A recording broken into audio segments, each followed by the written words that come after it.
France is the most visited country in the world, and a lot of these visitors come to Paris. If that's your case, our goal is to help you choose what to do. I think I'm going nuts.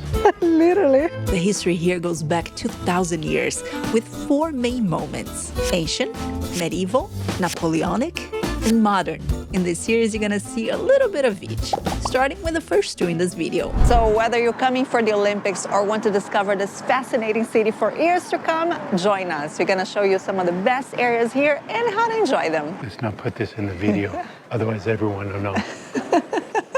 You know, they got a French hat. Is it fitting on it right? I still need to learn how to wear it. But I love it. I feel so Parisian. What building is this? It's a place you want to put your head down at night. Hotel of the city. Can you stay at the Hôtel de Ville? It's a hotel. This is the #1 mistake a lot of foreigners make here in Paris. Hôtel de Ville actually means city hall. Bring your own pillow. We start with one of the oldest city halls in Europe. Today it is fully decorated for the Olympics, but look closely, look at the statues. 108 statues of famous Parisians like Voltaire. This is more than a city hall, it is actually a historic building. For example, it was the HQ of the French Revolution, accommodating Robespierre and his supporters. Ironically, also where he was arrested later on. Also, this is where the first people were beheaded during the French Revolution. They installed the guillotine right here. Imagine that. The plans for today are to walk around 3 centrally located areas here in Paris. Île de la Cité, which, as the name suggests, it is an island and the oldest part of town. Then we go to Quartier Latin, which is the Latin Quarter, and Les Marais, some of the trendiest areas in town. But first, let me show you the main river in Paris, the Seine. Je t'aime Paris, je t'aime Paris. My heart beats faster at the very thought of you. The opening ceremony is planned to take place along the city's main river, the Seine. Imagine how nice, the parade going on here. Here you see river cruises going on all the time, and it is so nice, very lovely, because you see a lot of the most famous landmarks. We already did one in a previous trip, absolutely recommend it.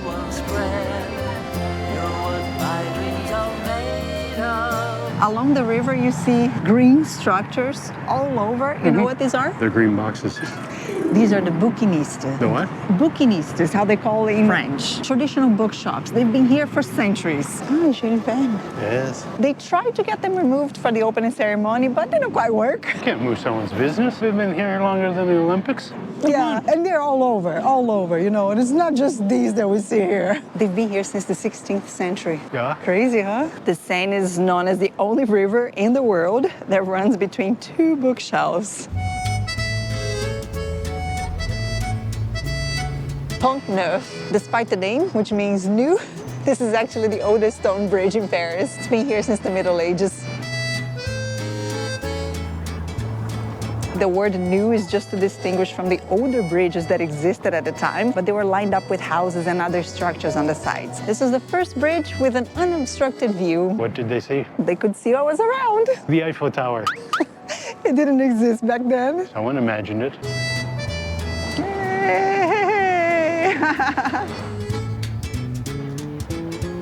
Let me show you a very cool feature of medieval bridges. These kind of bastions here, these were for people to step aside when carriages were passing so that they wouldn't get all dirty. But later on, it became like a place for commerce and even tooth pullers. People would sit here and the dentists at the time would pull out their teeth in public. From here, you already have a beautiful view to the Eiffel Tower, but wait until you get to the next bridge.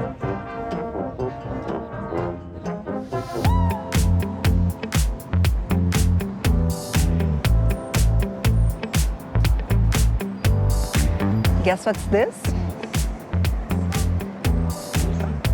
The back end of the Louvre. You're right, it's right here already, but we're gonna save it for the next video. Pont des Arts, the Arts Bridge, where the famous love locks used to be. As you can see, everything has been removed. You cannot even place a love lock there anymore. It is illegal. It was getting too heavy, risking the bridge. This is considered a romantic bridge because of the beautiful views here. You can see Pont Neuf there, you can see the tower back here, these historical and beautiful buildings on both sides. A favorite for couples, but today they ask you to register your love with a selfie. Here you can clearly see the end or the beginning of Ile de la Cité, where Notre Dame is located. Best of all, this is a pedestrian-only bridge.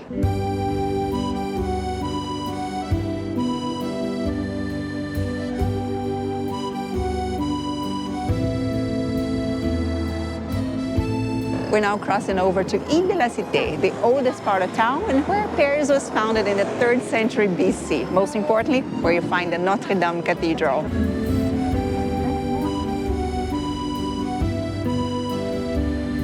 This was the heart of medieval Paris.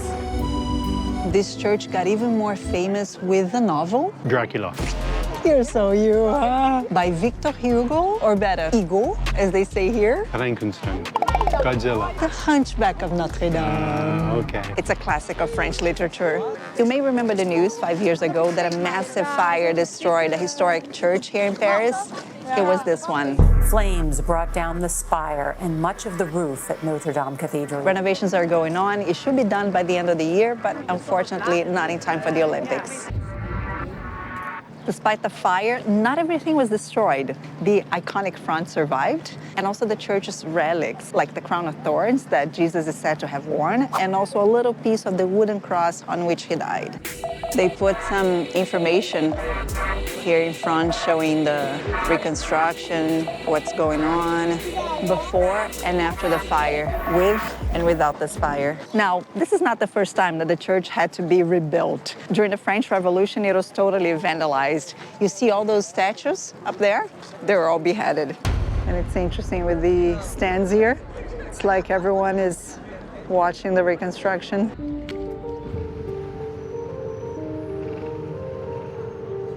The spire is now back in place, but you know what? The existing one was not original. It was added some 500 years after the church was built. So when it fell down, it was very unfortunate, but people had a view of Notre Dame of how it used to be in the Middle Ages, the cathedrals from the 13th century. Specialists came from all over the world to work on the reconstruction, and they're living on that temporary structure that was built right here behind the church. Archaeologists have supposedly found new tombs inside, so there may be some news, when it reopens. In the meantime, you can take a virtual tour to immerse yourself in the history of the cathedral. Paris is known as the City of Lights, right? Why is that? Because it has many lights. In the evening? Or maybe in the day. Maybe it has lots of traffic lights. It was the first city in the world to have gas lights. Look at them right here. I was going to say that, but I had to make a joke. Cool. We're now checking two places that a lot of people who come to Paris don't even know they exist. Sainte-Chapelle and Conciergerie. This is what's left of the first royal palace of Paris. This was the first clock in town. Now there are two places you can visit, the chapel and the residence. Chapel first. Make sure you book a ticket in advance to avoid this line. This is a beautiful Gothic chapel. This might be the most photographed church in Paris. Everyone here is in awe. 1,113 stained glass windows depicting 1,000 scenes of the Bible. And there's a story here. They should be read from left to right and from the bottom going up. If you download their app, you can point directly to the windows and it shows exactly what you're seeing. Anointing of a tribal ruler. Very cool. This chapel was built by King Louis IX, who later became St. Louis, to house the crown of thorns worn by Jesus that he purchased during the Crusades. He purchased several relics and needed a place to store them. The relics were here until the French Revolution, and many were destroyed. The surviving ones were moved to Notre Dame, and luckily they also survived the fire. 70% of the windows are original. Still original. From the 13th century. You know how many years ago that was? There's so much more than we've been told, way beyond what we can hold. At the lower part of the chapel, you can also see the oldest wall painting in Paris. Bonjour! You have the first box to scan there in front of the stairs. Merci beaucoup. Now let's see the other side of the first royal palace. You can combine tickets for both. Oh! This is how it looked like. How cool. Wow. I love this. Palace staff, 2,000 people. Whoa. This in the 10th century. Wow. This is a palace from the 10th to the 14th century.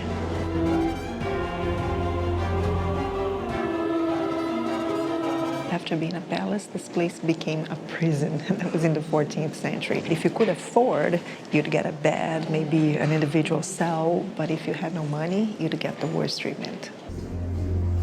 This was basically the last place people stayed before the guillotine, especially during the French Revolution. Two of the most important prisoners here were Marie Antoinette, the last queen of France, and Robespierre, a very controversial figure during the French Revolution. This is where Marie Antoinette was imprisoned, right behind the chapel.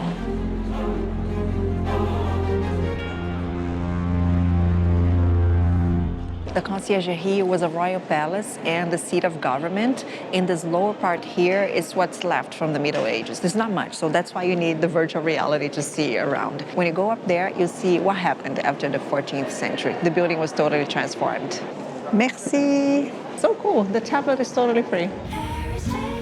We're now crossing the Seine south of Ile de la Cité to visit the Latin Quarter.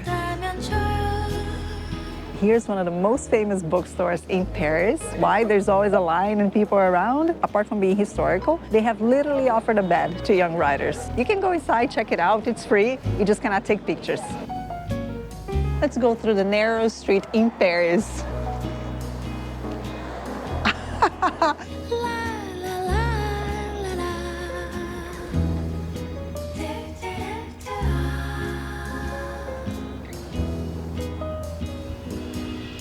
Deux, s'il vous plaît. Merci beaucoup.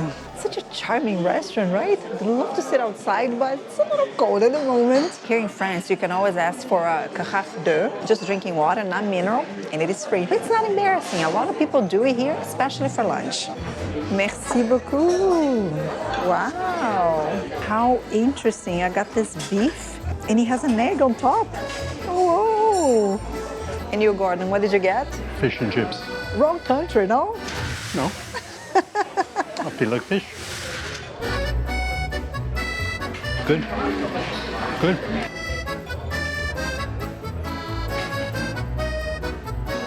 It's like a burger beef. And interesting combination with the egg on top. No idea what's this. It's like chips.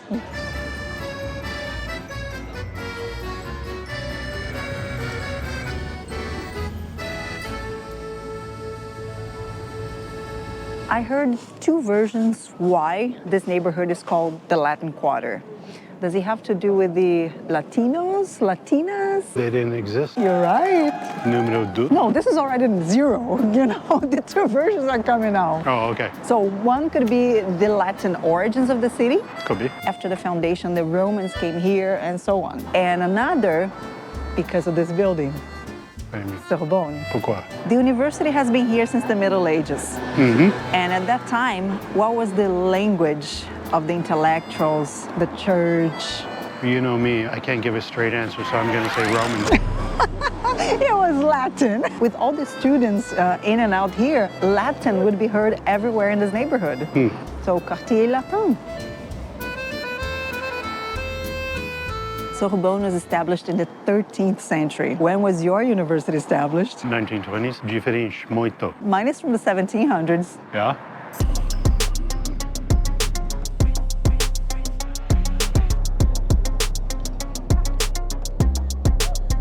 Here you also find the Pantheon. This is an 18th century mausoleum, and some of the most important French personalities are buried here. Interesting how you see a lot of students here. Yeah. Everywhere. And not many tourists. Because the Sorbonne is right near. Not only the Sorbonne, but there are so many schools here. Nice area. There's even a view to the Eiffel Tower. Everybody hanging in front of the library. This is so cool. This seems like the perfect place for a food truck because there's not too many restaurants right here. so many charming buildings here, right? Yeah, But you know what? A lot of them don't have elevator. Yeah. And guess who used to live all the way up there? Oh. The servants. Ah. Today, the students. Yeah, that's interesting. Yeah. That's the risk of getting an Airbnb in Paris. And hidden in the middle of all these buildings, an old Roman amphitheater. Today it's used as a park and playground. This is the oldest historic monument built in Paris.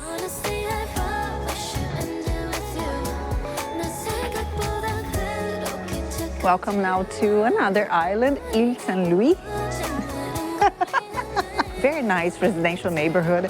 According to a Parisian friend, a lot of French celebrities choose to live here. Isn't it so quiet over there? Real residential neighborhood. After a very nice walk, we're back basically where we started. The city hall is right over there. That's because we're gonna check out another neighborhood north of here. Yay! Oh, this is teasing, huh? Oh my goodness. Candied fruit. Whoa. Funny, you hear everyone saying, oh, oh. I think I'm going nuts. Literally. Welcome to Les Marais. It's a traditional Jewish neighborhood that still maintains the charm of old Paris. This is a really nice neighborhood. It is. I love it. Oh my goodness, look at this square. And all the architecture around it is the same, isn't it? Beautiful. Yeah, all the buildings around the square, they match.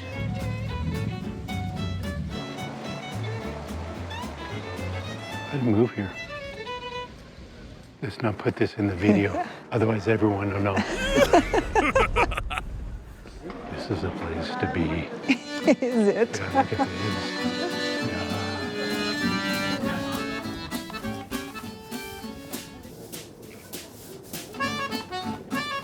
I think I just found the most charming street ever. Isn't this so charming? The best way to end the day in Paris. Cafe. Cafe? Is that what you're gonna have? Yeah. Merci beaucoup. Which one is Gordon's? Which one is Renata's? Hard choice today, huh? Cheers. Being in Paris, Today I go with the champagne.